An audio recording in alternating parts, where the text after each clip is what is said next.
الحمد لله الأكرم الذي خلق الإنسان وكرم وعلمه من البيان ما لم يعلم، فسبحان الذي لا يحصى امتنانه باللسان ولا بالقلم، ونشهد أن لا إله إلا الله وحده لا شريك له، ونشهد أن سيدنا وسندنا وحبيبنا وطبيب قلوبنا ومولانا محمدا عبده ورسوله. أما بعد، فقد قال الله تبارك وتعالى في كلامه المجيد وفي فرقانه الحميد: أعوذ بالله من الشيطان الرجيم. بسم الله الرحمن الرحيم.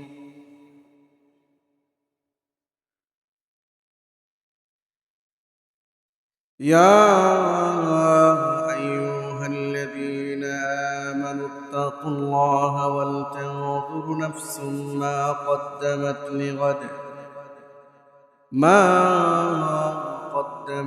لغد واتقوا الله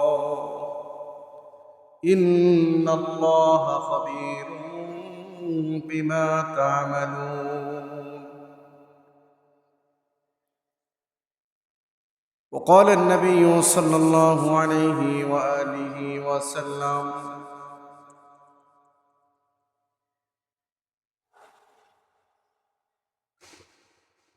المسلم من سلم المسلمون من لسانه ويده، أو كما قال النبي عليه الصلاة والسلام. وقال تبارك وتعالى في شان حبيبه آمرا ومخبرا: إن الله وملائكته يصلون على النبي يا أيها الذين آمنوا صلوا عليه وسلموا تسليما.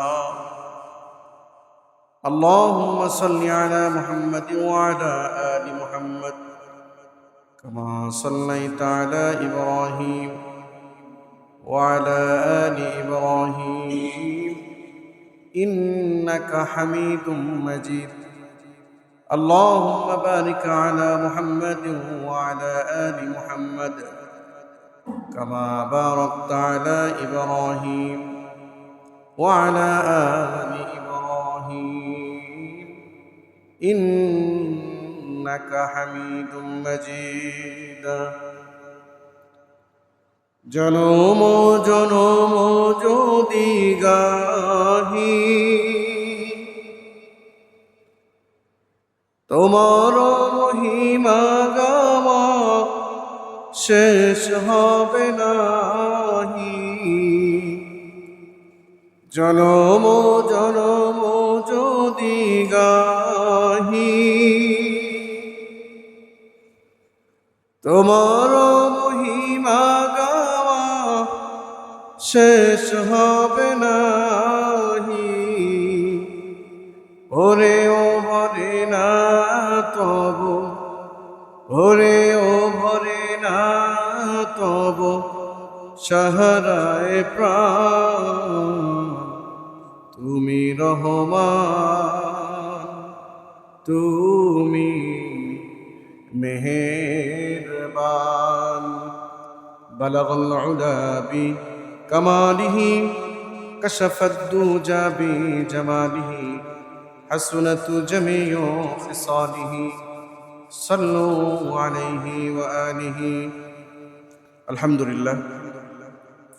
মুআজ্জাজ হাজিরিন, আল্লাহ তাবারক ওয়া তাআলার আলিশান দরবারে আমরা কালিমাতুশ শুকর আদায় করছি যে আল্লাহ সুবহানাহু ওয়া তাআলা আজকে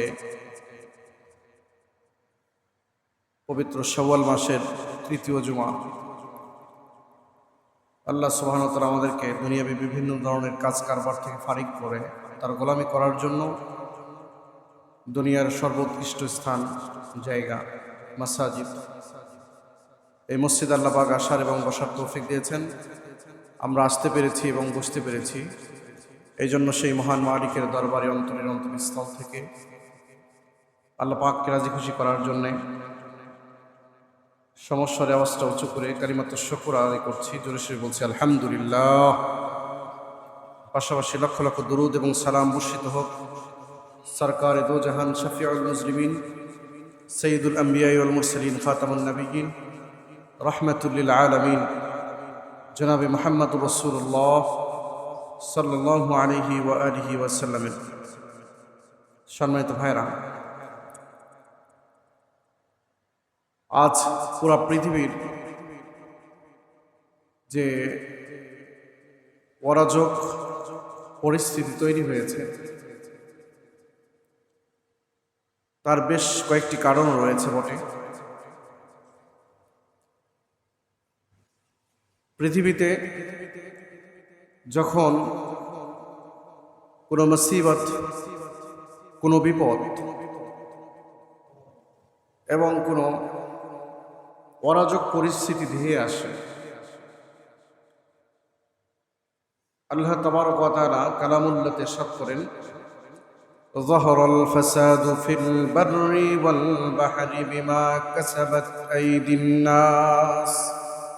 পৃথিবীতে যেগুলো ফিতনা ফাসাদ মুসিবতগুলো ধেয়ে আসে, মানুষের উপর পতিত হয়, এটা হচ্ছে মানুষের হাতের কামাই। আমি এবং আপনি সহ পৃথিবীতে যারা আছি বর্তমানে বসবাস করছি, তারা যদি মুসলমানের যে বৈশিষ্ট্য রয়েছে, যে কাজ মুসলমানরা করবে, যে ইবাদতের মাধ্যমে, যে আত্মবিশ্বাসের মাধ্যমে মুসলমানরা সমাজে প্রতিষ্ঠিত হবে, এই কাজ যদি মুসলমানরা করতে থাকে, তাহলে পৃথিবীতে যতই অরাজক সৃষ্টি হোক না কেন, এটা প্রতিহত করা আল্লাহর উপর বিশ্বাসের মাধ্যমে এবং ইবাদতের মাধ্যমে, আল্লাহ এবং আল্লাহ রসুলের বাত্তানো পথে যদি কেউ পরিচালিত হয়, তাহলে পৃথিবীর সকল মুসিবতকে একত্রিত করলেও এবং চেপে দিলেও কোনো মুসলমান সম্প্রদায়ের বিন্দু পরিমাণ কেউ কোনো ক্ষতি করতে পারবে না। পক্ষান্তরে যদি ইচ্ছাকৃতভাবে আল্লাহ তাবারক ওয়া তাআলা তার নবীর মাধ্যমে যে পৃথিবীবাসীদেরকে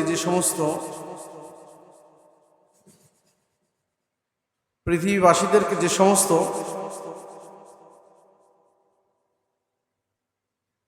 মহা দায়িত্বের কথা শুনিয়েছেন, এই দায়িত্বের মধ্যে থেকে সবচেয়ে বড় দায়িত্ব হলো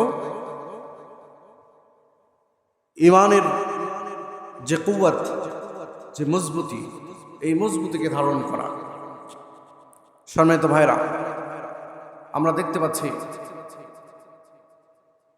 মানুষ মানুষের সাথে যে অরাজক পরিস্থিতি তৈরি করছে। একজন মানুষ আরেকজন মানুষকে মনে করছে যে আমি কেমন করে বাঁচি এবং অন্যজন কেমন করে ধ্বংস হয়ে যাবে। এই চিন্তায় যারা নিজেকে নিয়োজিত রেখেছে, বিপদের মধ্যে পড়লে ওই চিন্তায় তাকে উদ্ধার করার কোনো মানুষ পৃথিবীতে থাকে না। পরিষ্কার কথা। কারণ ইসলামের দিক এবং ইসলামের দর্শন হলো এটা যে আল মুসলিমু মান সালিম আল মুসলিমুনা মিন লিসানিহি ওয়া ইয়াদিহি। সুবহানাল্লাহ বলেন। আল্লাহর হাবিব মুহাম্মদ রাসূলুল্লাহ সাল্লাল্লাহু আলাইহি ওয়াসাল্লাম বলেন, মুসলমানদের প্রকৃত সংজ্ঞা দিয়েছেন, শুধু মুসলমানের ঘরে জন্ম নিলাম, নিজে বেঁচে থাকলাম, নিজে কেমন করে মুসিবত থেকে বাঁচা যায় এবং এটার পাথেও কি হতে পারে, এটাকে গ্রহণ করে নিজে শুধু বাঁচার চেষ্টা করলাম, আর নামাজ রোজা এবং বাকি যেগুলো ইবাদতগুলো আছে এগুলো আদায় করলাম, তাহলে আমরা মনে করি আমরা আমাদের প্রকৃত মুসলমান হয়েছি। কিন্তু ইসলাম প্রকৃত মুসলমানের একটা সংজ্ঞা দিয়েছে। বিশ্বনবী মুহাম্মদুর রাসূলুল্লাহ সাল্লাল্লাহু আলাইহি ওয়াসাল্লাম বলেন, আল মুসলিমু মান সালিমাল মুসলিমুনা মিন লিসানিহি ওয়া ইয়াদিহি। প্রকৃত মুসলমান হলো ওই ব্যক্তি যার জবান এবং হাত থেকে আরেকজন মুসলমান হেফাজত থাকে। জোরে বলেন সুবহানাল্লাহ। আপনার জবান থেকে যেমন করে নিরাপদ থাকবে আরেকজন, আপনার হাত থেকে আরেকজন নিরাপদ থাকবে। কিন্তু আমরা প্রত্যেকটা ক্ষেত্রেই দেখি জবান এবং হাতটা আমাদেরকে মনে হয় এই শক্তি প্রয়োগ করে আরেকজনকে কেমন করে ঠকানো যায় এবং পিটানো যায় এবং আঘাত করা যায়। যেমন হাত দিয়ে আঘাত করি, ওই রকমভাবে জবান দিয়ে আঘাত করতে দ্বিধাবোধ করছে না। প্রকৃত মুসলমান হওয়া গেল। প্রকৃত মুসলমান যদি না হওয়া যায়, বিপদ যদি ধেয়ে আসে, তাহলে উদ্ধার হওয়ার যে মাধ্যম, যে তরিকা, এই তরিকা তো খুঁজে পাওয়া যায় না। এই জন্য দেখছি আমরা যে একজন বিপদের মধ্যে পড়ছেন, আর একজন আমরা এখান থেকে বসে ভিতরে বিন্দু পরিমাণও কারো কারো এমনও ব্যক্তি আছেন তার মধ্যে আফসোস নেই। উনি মনে করছেন যে এই বিপদটা আমার উপর আর আসবে না। মনুষ্যত্ববোধের যে ঘাটতি, এই ঘাটতিটা প্রত্যেকটা ক্ষেত্রে আমাদেরকে তৈরি হয়েছে। এখান থেকে বাঁচতে হলে বিশ্বনবী মুহাম্মদুর রাসূলুল্লাহ সাল্লাল্লাহু আলাইহি ওয়াসাল্লামের বাতলানো যে পথটা, এই সুন্নাহকে যদি আঁকড়িয়ে ধরা হয়, তাহলে কিঞ্চিত পরিমাণ হলেও বাঁচার সম্ভাবনা আছে। নচেত বিপদ একের পর এক ধেয়ে আসবে। আজকে পুরা পৃথিবীর যে পরাশক্তিগুলো, যাদের ভয়ে পুরা পৃথিবীর সমস্ত দেশগুলো থরথর করে কাঁপার কথা ছিল, তাদের শক্তি সমর্থন দেখে আমরা হতভম্ব হয়েছি। তাদের শুধু মুখ চলে কিন্তু ভিতরে কিছুই নাই। কারণ মুসলমানদেরকে ধ্বংস করতে গেলে যাদের মধ্যে বিন্দু পরিমাণ ঈমান আছে, ঈমান, এই ঈমানদারকে যদি কেউ ধ্বংস করতে চায়, পুরা পৃথিবীর সমস্ত মিসাইলকে যদি একত্রিত করে ওই মুসলমানের বুকের উপর যদি চালিয়ে দেওয়া হয়, বিন্দু পরিমাণ ঈমান থেকে তাকে বিচ্যুতি করানো যাবে না। ঈমানের এত বড় তেজ, এত বড় পাওয়ার। ঈমান ছাড়া হাঁটাকালীন সময়, ঈমান থাকা, ঈমানহীন সময়, যখন ঈমান ছিল না, তখনও হযরতে আমর ইবনুল খাত্তাব রাদিয়াল্লাহু তাআলা ইসলাম গ্রহণ এখনো করেননি।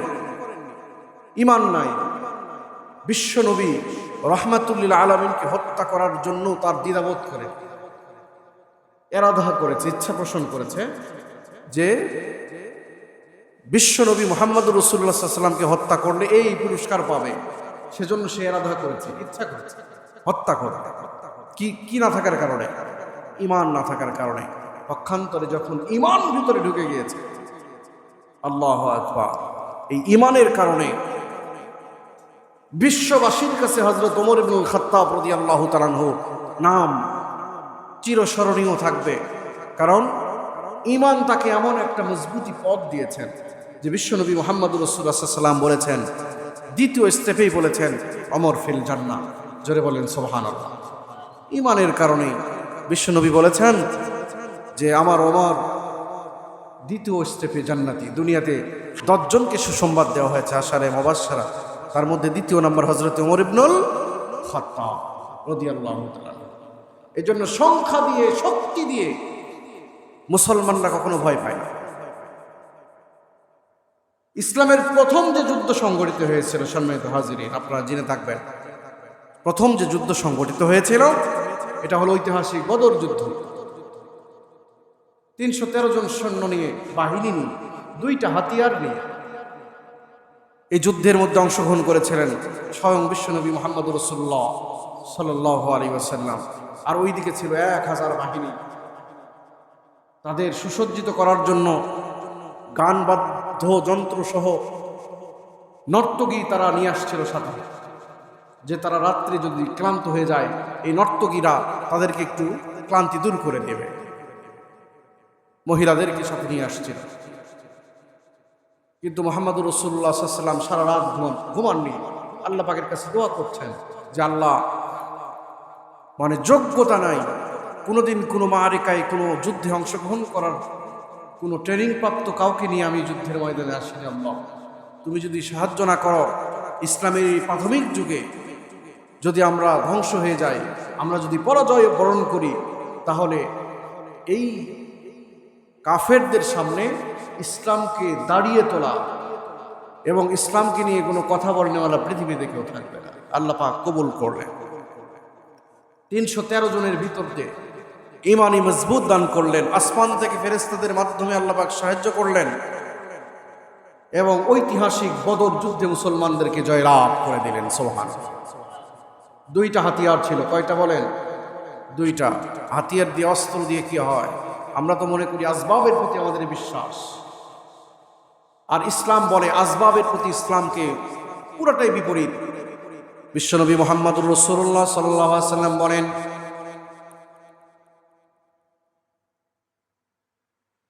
আল্লাহর নবী মুহাম্মদুর রাসূলুল্লাহ সাল্লাল্লাহু আলাইহি ওয়াসাল্লাম ইরশাদ করেন, লাইসাল গিনা আন কাসরাতিল আরজি ওয়ালাকিন্নাল গিনা গিনান নাফস। তিরমিজি শরীফের রাওয়ায়াত। নবী সাল্লাল্লাহু আলাইহি ওয়াসাল্লাম বলেন, সম্পদ বেশি থাকলেই তিনি শুধু ধনী নয়। লাইসাল গিনা আন কাসরাতিল আরজি, কিন্তু আমরা মনে করি যার সম্পদ যত বেশি তিনি সবচেয়ে বেশি ধনী। তাই কিনা বলেন?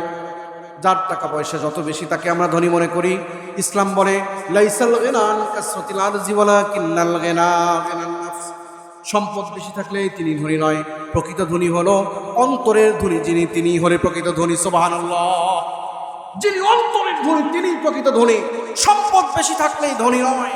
এই জন্যই তো অন্তর যার যত বড় প্রশস্ত, ইসলাম তাকে তত বড় সুসংবাদ দান করেছেন। সুবহানাল্লাহ। প্রিয় ভাইরা আমার, আপনার সম্পদ নাই কিন্তু অন্তরটা প্রশস্ত, আরেকজনের সম্পদ আছে কিন্তু অন্তরটা সংকীর্ণ। ইসলামের ভাষায় যার সম্পদ আছে অন্তরটা প্রশস্ত নয়, তিনি ধনী নয়। এই জন্য অন্তরের সাথেই সম্পর্ক। সংখ্যার দিয়ে, আসবাব দিয়ে ইসলাম কখনো গণনা করে না। কে কত বড় শক্তিশালী পৃথিবীতে এটা দেখা হয় না, কারণ এই শক্তিগুলো সব শেষ হয়ে যাবে কিনা বলেন? আপনার বডি স্ট্রাকচারের যে শক্তি দেখছেন, এই শক্তি কি চিরদিন থাকবে? এই শক্তি শেষ হয়ে যাবে, নিমিষের মধ্যে আপনি দুর্বল হয়ে যাবেন। এই সময় আপনাকে দুর্বল করে ছাড়বে, কোনো সন্দেহ নাই। আপনি দুর্বল হয়ে যাবেন। চোখ দিয়ে, আপনার চোখ আছে এখন, হাত আছে, পা আছে, ব্রেন, মস্তিষ্ক সব কিছু আছে, সব দিয়ে আপনি শুনছেন এবং উপলব্ধি করছেন, কিন্তু কিছুদিনের মধ্যেই চোখের জায়গায় থাকবে আপনার জ্যোতি, চোখের যে দৃষ্টি শক্তি এটা কমে যাবে। কানের জায়গায় থাকবে, কানের দৃষ্টি মানে শ্রবণ শক্তি এটা কমে যাবে। আপনার কাছে চিল্লানো ছাড়া আপনি শুনতে পাবেন না, দুর্বলের কারণে। বয়স বাড়বে, যদি আপনি বেঁচে থাকেন তাহলে এটা বুঝতে পারবেন, টের পাবেন। তারপরে এক সময় মালাকুল মউত নামের যে একজন ফেরেশতাকে আল্লাহ পাক তৈরি করে রেখেছেন, এই মালাকুল মউত আপনার সামনে চলে আসবে। আপনার সব আভিজাত্য শেষ, অহংকার শেষ, চিরদিনের জন্য শেষ হয়ে যাবে। আর যখন আপনি মৃত্যু পথযাত্রী হবেন, মরে যাবেন, আপনার জীবন চলে যাবে, তখন একজন ফেরেশতাকে আল্লাহ পাক নিযুক্ত করবেন। নবীজি সাল্লাল্লাহু আলাইহি ওয়াসাল্লাম বলেন, একজন ফেরেশতা এসে আপনাকে জিজ্ঞাসা করবেন, আইনাল ইস্তেগাল। যখন আপনি ইন্তেকাল করবেন, মৃত মানুষ কি কোনো কথা বলতে পারে নাকি বলেন? কোনো কথা বলতে পারে না। ওই মৃত ব্যক্তির জন্য একজন ফেরেশতাকে আল্লাহ পাক নিযুক্ত করবেন। ফেরেশতা এসে প্রশ্ন করবে, আইনাল ইস্তেগাল, ও আল্লাহর বান্দা তোমার ব্যস্ততা কোথায়? দুনিয়াতে নামাজের এই সালাতের দাওয়াত দিলে যদি বলা হতো ভাই মসজিদে আজান হয়েছে আপনি সালাতে যান, বলতো যে হুজুর প্রয়োজন, এত ব্যস্ততা, এই ব্যস্ততার কারণে নামাজে যেতে পারি না, সালাত আদায় করতে পারি না। যদি ব্যস্ততা আমার কাছ থেকে চলে যায় তাহলে আমি সালাত যত টাইম আদায় করব, কিছুদিনের মধ্যে আদায় করব। কেমন করে খালি অজুহাত দেখানো, ব্যস্ততার অজুহাত দেখানো হয়। দুনিয়াতে শুধু ব্যস্ততা। ওই ফেরেশতা এসে মৃত্যু ব্যক্তিকে প্রশ্ন করবে, আইনাল ইস্তেগাল, ও আল্লাহর বান্দা তোমার ব্যস্ততা কোথায়? ওই ব্যক্তি উত্তর দিতে পারবে নাকি বলেন? কোনো ক্ষমতা নাই। ফেরেশতা নিজেই উত্তর দিবে, বলবে কজ্জালাতিল ইস্তেগাল, আল্লাহর বান্দা মনে রেখো আজকে থেকে তোমার সকল ব্যস্ততা শেষ। বাকিয়াল ওয়াবা, তোমার জন্য সামনে শুধু রয়েছে ঘাটি, কবরের ঘাটি। কবর হলো প্রথম ঘাটি, এই ঘাটিগুলো তোমার কাছে আছে। তুমি একা একা এগুলো মোকাবেলা করে সামনের দিকে তোমাকে অগ্রসর হতে হবে। আজকে থেকে তোমার সব ব্যস্ততা শেষ হয়ে গেল, জীবন চলে গেল তো আপনার ব্যস্ততা সব শেষ, দুনিয়ার সব ব্যস্ততা শেষ। আপনি যেমন করেন, যেমন অজুহাত দেখান, আজকে থেকে আর আপনার কোনো ব্যস্ততা নাই। ফেরেশতা এসে আপনাকে বলবে তোমার ব্যস্ততা কোথায়? তুমি ব্যস্ত ব্যস্ত করে আল্লাহর কুদরতি পাই একটা সেজদা তুমি করতে পারোনি। এমন ব্যক্তি আছেন যার মৃত্যু হচ্ছে, জীবনেও সেজদা করতে পারেনি, নাউজুবিল্লাহ বলেন। আবার এমন ব্যক্তি আছেন যার একটা সেজদাও কোনোদিন কাজা নাই, এমত অবস্থায় তার মৃত্যু হচ্ছে। এমন ব্যক্তি আছেন রুকু অবস্থায় মৃত্যু হচ্ছে। এমনও ব্যক্তি আল্লাহর বান্দা এমনও আছেন সেজদারত অবস্থায় তার মৃত্যু হয়ে যাচ্ছে। আবার এমন ব্যক্তি আছেন সালাতে দাঁড়িয়ে আছেন, মৃত্যু হয়ে গেছে। আবার এমন ব্যক্তি আছেন একটা সেজদাও করেনি, এবং সেই দিন যে সালাতের আগে তিনি এই যে জুমার সালাত শুরু হবে সেখানে গিয়ে তিনি সালাত আদায় করার উদ্দেশ্যে তাহারাত ছেড়ে তিনি যাবেন, এই সুযোগ তার নাই, ইন্তেকাল হয়ে গেছে। এরকমও আছে। এই জন্য দুনিয়ার এই ব্যস্ততাকে উপেক্ষা করে যদি পরকালীন কিছু শান্তি আমরা পেতে চাই, তাহলে মা আতাকুমুর রাসূলু ফাখুযুহু ওয়া মা নাহাকুম আনহু ফান্তাহু, যেটা নবীজি নিয়ে আসছেন সেটাকে ধারণ করা, গ্রহণ করা। কেমন করে গ্রহণ করব? বাড়িতে বসে আর চায়ের দোকানে বসে আড্ডা দিয়ে না। ব্যস্ততা কেমন? মসজিদে আসলে আমাদের ব্যস্ততার প্রমাণ মিলে, কিন্তু আজকে ক্ষণে ক্ষণে আমরা টের পাচ্ছি, একবারে প্র্যাকটিক্যালি টের পাচ্ছি আমরা যে সময় কতটুকু গুরুত্বপূর্ণ, এবং কতটুকু ঘড়ির দিক তাকালেও যারা মোটরসাইকেলরা মানে যারা বাইক চালাচ্ছেন, এই তেলের যে বাজেট, তেলের লাইনে দাঁড়ালেই বোঝা যায় যে আপনার ইচ্ছায় সময় চলে না। মসজিদে আসলে আপনি বারবার সময়ের দিক তাকাতে পারবেন। ইমাম সাহেবকে কটাক্ষ করে কথা বলার যোগ্যতা আপনার আছে। আপনি বলতে পারবেন যে হুজুর সময় হয়ে গেছে, তাড়াতাড়ি আপনার এই পেঁচাল বন্ধ করেন, এটা বলতে পারবেন। কিন্তু আপনি ঘন্টার পর ঘন্টা, সেই রাত 2টা সকাল 8টার সময় তেল দিবে, আগামী মানে গতকাল তার আগার দিনের সন্ধ্যা 8টায় মোটরসাইকেলের লাইন। আল্লাহু আকবার বলেন, আল্লাহু আকবার বলেন। কার জন্য দাঁড়িয়েছিলেন? আল্লাহর জন্য। আল্লাহর জন্য দাঁড়িয়েছিলেন।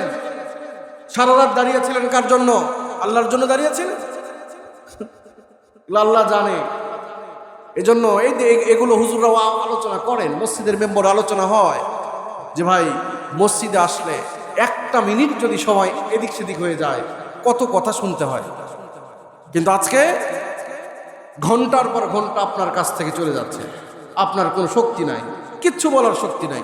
আবার সারা রাত জাগিয়ে থাকলেন, দাঁড়িয়ে থাকলেন লাইনে, কিছুক্ষণের মধ্যে আপনি পাবেন তেল। আর 3 জন আছে লাইনে, হঠাৎ করে এলান ঘোষণা হয়ে গেল আর তেল নেই, শেষ হয়ে গেছে, চলে যান। বলেন মেজাজটা কেমন হওয়ার কথা? আল্লাহ আমাদেরকে সহজ করেন, জোরে বলেন আল্লাহুম্মা আমিন। যে অবস্থা শুরু হয়েছে, কিয়ামতের দিনও এমন হবে। কেউ যদি আপনার লাইনের আগে দাঁড়াতে চায়, মাঝে মধ্যে এগুলো নিয়ে চিন্তা করা যায়। আপনি চিন্তা করে দেখবেন যে লাইন ধরে আছে, বিশাল লাইন, ওই লাইনের আগে এসে হঠাৎ করে আপনি দাঁড়ালেন, একটু গল্প করছেন কারোর সাথে, বাহিরে যারা লাইনে দাঁড়িয়ে আছে তারা মনে করবে যে হয়তো ভাই দাঁড়ানোর জন্য চেষ্টা করছেন, আপনাকে সামনে যাওয়ার কোনো সুযোগ দেবে না। দুনিয়াতে একটা তেলের কারণে যদি আপনাকে সামনে দাঁড়ানোর সুযোগ না দেয়, কিসের সম্মানিত ব্যক্তি, কিসের অসুস্থ ব্যক্তি বাইক নিয়ে গেল, কোনো ব্যক্তির এমন প্রয়োজন হতে পারে যে আপনার চাইতেও ডবলের ডবল তার প্রয়োজন, তাকে একটু সুযোগ করে দিলে সমস্যা কোথায়? না, কোনো সুযোগ নাই। কিয়ামতের দিন, কঠিন মুসিবতের সময় দুনিয়াতে যদি এই অবস্থা হয়,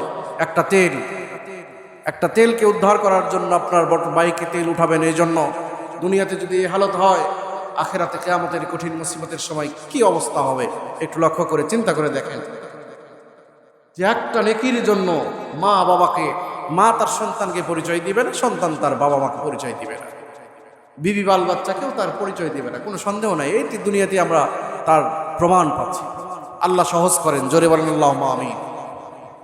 যেটা বললাম, প্রকৃত মুসলমান হওয়ার জন্য অবশ্যই আরেকজন মুসলমানের সহযোগী হওয়া দরকার। ভাই এই দুনিয়াতে যতদিন পর্যন্ত আপনি বেঁচে থাকবেন, আমরা থাকবো, সহযোগী হয়ে যদি বেঁচে থাকতে পারি তাহলে এই মৃত্যুর পরে আপনার এই যে যে আপনি স্যাক্রিফাইস করে গেলেন দুনিয়াতে বেঁচে থাকাকালীন সময়, আরেকজনের জন্য আপনি যতটুকু করে গেলেন, সহযোগিতার হাত বাড়িয়ে দিয়ে দুনিয়া থেকে বিদায় নিলেন, এই সহযোগিতার কারণে ওই বান্দার কাছে যেমন আপনি গ্রহণযোগ্যতার মধ্যে পড়ে গেলেন, আল্লাহ পাক, আল্লাহ এবং আল্লাহ রসুলও আপনার এই ব্যবহারে মুগ্ধ হয়ে কিয়ামতের কঠিন মুসিবতের সময় আপনাকে মাফ করে দেবেন ইনশাআল্লাহ। এই জন্য প্রকৃত মুসলমান আল মুসলিমু মান সালিমাল মুসলিমুনা মিন লিসানিহি ওয়া ইয়াদিহি, তার জবান থেকে অপর মুসলমান নিরাপদ থাকা, এটা হলো প্রকৃত মুসলমান। এবং তার হাত থেকে নিরাপদ থাকা। জবান এবং হাত দুটা দিয়ে আঘাত করা যায়, দুটো দিয়ে কি করা যায়? আঘাত করা যায়। জবান দিয়ে আঘাত করলে কি হয়? কবি বলেন, জারাহাতুস সিনানি রাহা ইলতিয়াম ওয়ালা ইয়ালতামু মা জারাহাল লিসান। কথার আঘাত তরবারির আঘাতের চাইতেও বড় ভয়ানক। কথার আঘাত তরবারির আঘাতের চেয়েও বড় ভয়ানক। তরবারি দিয়ে আঘাত করলে, ট্রিটমেন্ট করলে, চিকিৎসা নিলে এটা ভালো হয়ে যায়, পরবর্তীটা ভুলে যায়। কারণ ব্যথা যদি না থাকে তাহলে ভুলে যাবে। আর কথার আঘাত এমন একটা আঘাত, এটা কোনোদিন শুকায় না, কোনো ট্রিটমেন্ট নাই। আপনাকে দেখলেই ভিতরে মনে পড়বে যে আমাকে কি আঘাত করেছে। এই জন্য জবান এবং হাত থেকে, দুইটা থেকেই মানুষ মানে অপর মুসলমান যেন নিরাপদ থাকে, এই জন্য ইসলাম বলেছেন, নবী সাল্লাল্লাহু আলাইহি ওয়াসাল্লাম বলেছেন, একজন মুসলমান অপর মুসলমানকে তার জবান এবং হাত থেকে নিরাপদ দিবে, নিরাপদে রাখবে, সেই হবে প্রকৃত মুসলমান। তো প্রকৃত মুসলমান হওয়ার জন্য জবান দিয়ে মানুষকে যদি আমরা সহযোগিতা করি, ভালো পরামর্শের মাধ্যমে হতে পারে, গালিগালাজ থেকে বেঁচে থেকে, এবং সুন্দর ব্যবহারের মাধ্যমেও হতে পারে। এবং হাত থেকে নিরাপদের মানে অর্থ হলো যে আপনার শক্তি থাকতে পারে, টাকা পয়সা থাকতে পারে, কলমের পাওয়ার থাকতে পারে। অন্যায় করে যদি কোনো ব্যক্তিকে অন্যায়ভাবে কলমের একটা সিগনেচার মাধ্যমে তার জীবনকে ধ্বংস করে দিলেন, আপনার হাত থেকে সে নিরাপদ হলো না, প্রকৃত মুসলমান হতে পারলেন না। তারপরে অন্যায়ভাবে কাউকে আঘাত করলেন, হাত দিয়ে শক্তি আছে, সামর্থ্য আছে, এই সামর্থ্যকে অন্য রাস্তায় প্রয়োগ করে মানুষকে কষ্ট দিলেন, তাহলে প্রকৃত মুসলমান হওয়া গেল না। প্রকৃত মুসলমান হতে হলে জবান এবং হাত থেকে অপর মুসলমান নিরাপদ হওয়া চাই ইনশাআল্লাহ। বলে আল্লাহ পাক তৌফিক দান করেন। আজকে পুরা পৃথিবীর যে সমস্ত যে ভয়ানক পরিস্থিতি আমাদের মাঝে আমরা বুঝতে পারছি এবং দেখতে পাচ্ছি, এর একটাই কারণ হলো ইসলামের যে মৌলিক বিষয়গুলো, মুসলমানদের যে সম্মান এবং ইজ্জত এবং ওয়াকর, এই ওয়াকর থেকে আমরা সবাই পিছিয়ে পড়ে গেছি। আমরা ভুলে গিয়েছি যে আমরা কোন জাতি, আমাদের মর্যাদা কেমন, এটা আমরা ভুলে গিয়েছি। পুরা পৃথিবীর সমস্ত মানে যে সমস্ত ব্যক্তিদের, কাফেরদের, ইসলাম বিদ্বেষীদের কথায় যে পুরা পৃথিবী যে সমস্ত কাঁপত, মুসলমানদের একটা হুঙ্কারে, আল্লাহু আকবারের একটা ধ্বনিতে তাদের অন্তরের মধ্যে কম্পন শুরু হয়ে যেত। একজন ওমর ইবনুল খাত্তাব রাদিয়াল্লাহু তাআলা আনহু, যেটা বলছিলাম শুরুর দিকেই, যে তিনি যখন ইসলাম গ্রহণ করলেন, ইসলাম গ্রহণ করেই বললেন যে ইয়া রাসূলুল্লাহ, আজকে সরাসরি মানে প্রকাশ্য দিবালোকে সালা মানে আজান হবে। সুবহানাল্লাহ বলেন। এত শক্তি, এত পাওয়া, আল্লাহু আকবারের ধ্বনিতেই থরথর করে কাঁপত। আসাদুহুম ফি আমরিল্লাহি উমর, হযরত ওমর রাদিয়াল্লাহু তাআলা আনহুর কাজ, আল্লাহ পাক মানে আল্লাহর হাবিব বলেন, আসাদুহুম ফি আমরিল্লাহি উমর, আল্লাহর কাছে হযরত ওমর রাদিয়াল্লাহু তাআলার কথা এবং কাজ এত শক্তি, এত শক্ত যে হযরত ওমর যদি কোনো কথা বলতেন, শয়তান, যাদের দিলের মধ্যে শয়তান আসর করে, সেও ভয়ে ভীতস্ত হয়ে যেত। এত বড় পাওয়ার, ইমানদারের এত বড় পাওয়ার। পুরা পৃথিবী নিয়ন্ত্রণ করছে ইউরোপ, আমেরিকা সহ যে সমস্ত শক্তিধর রাষ্ট্রগুলো, তাদের আচরণে আমরা দেখতে পাচ্ছি মানবতা বলতে তাদের কাছে কিছুই নাই। মুখ থেকে তারা বলছে মানবতা, কিন্তু তাদের ইচ্ছা হলো মুসলমানদেরকে এবং যাদের মধ্যে ঈমান আছে, এই ঈমানদারকে তারা যদি হত্যা করতে পারে, তাদেরকে যদি ধ্বংস করতে পারে, তাহলেই তারা মনে হয় অনেক শান্তি পায়। আমরা দেখতে পাচ্ছি এই ধরনের যে মানবতাবোধ নাই, মানুষকে হত্যা করছে যে এলাকাগুলোতে যেখানে মুসলমানদের বসবাস, ফিলিস্তিনিদেরকে ধ্বংসের দ্বার প্রান্তে পৌঁছে দিল। শুধু তাই নয়, বর্তমানে দেখছি ইরানের উপর যে আক্রমণ, এই আক্রমণের স্টিম রুলার চালিয়ে দিতে দিতে এক পর্যায়ে তারা ইচ্ছাকৃতভাবে এক পর্যায়ে যখন যুদ্ধবিরতির কথা হলো, পরবর্তীতে দেখলাম কিছুক্ষণ যেতে না যেতেই সোশ্যাল মিডিয়ার মাধ্যমে আমরা জানতে পারলাম যে তারা এই যুদ্ধবিরতিকে মানে উপেক্ষা না করেই আর এক জায়গায় আক্রমণ করে দিল। নাউজুবিল্লাহ! এত বড় মানে নাফরমান! মক্কার কাফেররাও তাই করেছিল। 10 বছরের জন্য যুদ্ধের একটা সন্ধি হয়েছিল ফাতেহে মক্কার দিনে, আগে সলে হুদাইবিয়াতে 10 বছরের জন্য সন্ধি চুক্তি হয়েছিল। পরস্পরের মধ্যে যুদ্ধবিরতি এবং চুক্তি হয়েছিল। 1 বছর যেতে না যেতেই তারা সন্ধি ভেঙে দিয়েছিল। আল্লাহ পাক এর প্রতিদান দিয়েছিলেন মুসলমানদেরকে। আল্লাহ পাক বলেছিলেন তখনই, ইন্না ফাতাহনা লাকা ফাতহাম মুবিনা, হে রাসূল, আজকের যে চুক্তি আপনি সম্বোধন করেছেন, এই চুক্তির মাধ্যমে অচিরেই আপনাকে মহাবিজয় দান করব। এবং 1 বছর যেতে না যেতেই বিশ্বনবী মুহাম্মাদুর রাসূলুল্লাহ সাল্লাল্লাহু আলাইহি ওয়াসাল্লাম সলক্ষ সাহাবীদেরকে নিয়ে, যেহেতু চুক্তি তারা ভেঙে দিয়েছে, ফাতেহ মক্কার জন্য বের হয়েছিলেন। মুসলমানদের ঐতিহাসিক বিজয় অর্জন করেছিলেন মুসলমানরা, সেটা হলো ফাতেহ মক্কার মাধ্যমে। মুসলমানদেরকে বিজয় সামনে অবশ্যই আসবে, কিন্তু ইমানের যদি তেজ কমে যায়, আমল যদি নষ্ট হয়ে যায়, তাহলে পুরা পৃথিবীর যে সমস্ত অরাজক পরিস্থিতি আমরা দেখছি, প্রতীয়মান হচ্ছে, এটা আরো ধীরে ধীরে ধীরে ধীরে মানে আরো শক্তিশালী হয়ে যাবে। এই জন্য ভাইরা আমাদের কাজ হবে আল্লাহ এবং আল্লাহ রাসূলের বাতলানো পথে আমাদেরকে চলা। যদি আমরা চলতে চাই, তাহলে অবশ্যই চলতে পারি, তাহলে অবশ্যই দুনিয়াতে যে সমস্ত ফিতনা এবং ফাসাদ সৃষ্টি হয়েছে, এই ফিতনা এবং ফাসাদ আমার এবং আপনার পুরো পৃথিবীর সমস্ত মুসলমানদের ইবাদতের মাধ্যমে এটা কমে যাবে। এটা কমে যাবে। কেউ আক্রমণ করতে চাইলে মুসলমানদের ইমানের কারণে তার মিসাইল এসে ওই এলাকায়, কারণ এটা তো আসবাব, মিসাইল, তারপরে অত্যাধুনিক বোমারু বিমান সহ যেগুলো যুদ্ধে ব্যবহার হয়, এগুলো তো সব আসবাব, এগুলো মানুষের তৈরি, কোনো পাওয়ার নাই। আল্লাহ তাবারক ওয়া তাআলা আগুনকে যদি নিয়ন্ত্রণ করেন, আগুনের মতন কোনো শক্তিশালী কিছু আছে নাকি বলেন তো? কিছুই নাই। জ্বালিয়ে তছনছ করে দিতে পারে সব কিছু। সেই আগুনকে নিয়ন্ত্রণ করেন কে? আল্লাহ। আগুনের খালেক কে? আল্লাহ। আগুনের মধ্যে ইব্রাহিম খলিলুল্লাহকে ফেলে দেওয়া হয়েছিল। ইব্রাহিম আলাইহিস সালাতু ওয়াস সালামকে যখন অগ্নিকণ্ঠের মধ্যে ফেলে দেওয়া হয়েছিল, আল্লাহ পাক এই আগুনকে স্টপ করে দিয়েছিলেন।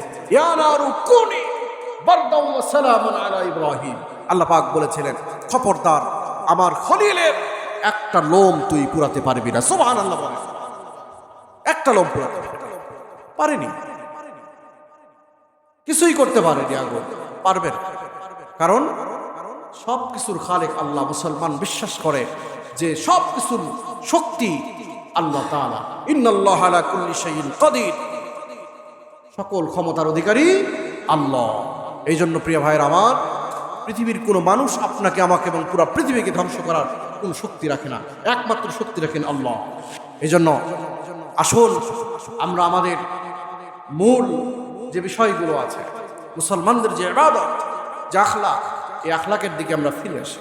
যুবক ভাইরা যারা আছেন, তারা ইচ্ছাকৃতভাবে যারা সালাতগুলো, আল্লাহ পাকের হুকুমগুলো ছেড়ে দিচ্ছেন, তাদেরকে আহ্বান জানাবো, আপনি আসুন, এসে এই মুসলমানদের এই কাতারে দাঁড়িয়ে যান, যেন আল্লাহ তাবারক ওয়া তাআলা আমাদের সবাইকে এক এবং নেক হয়ে বাকি জিন্দেগি অতিবাহিত করার তৌফিক দান করেন। সবাই বলেন আল্লাহুম্মা আমিন। ওয়া মা তৌফিক ইল্লা বিল্লাহ। আসসালামু আলাইকুম ওয়া রাহমাতুল্লাহ।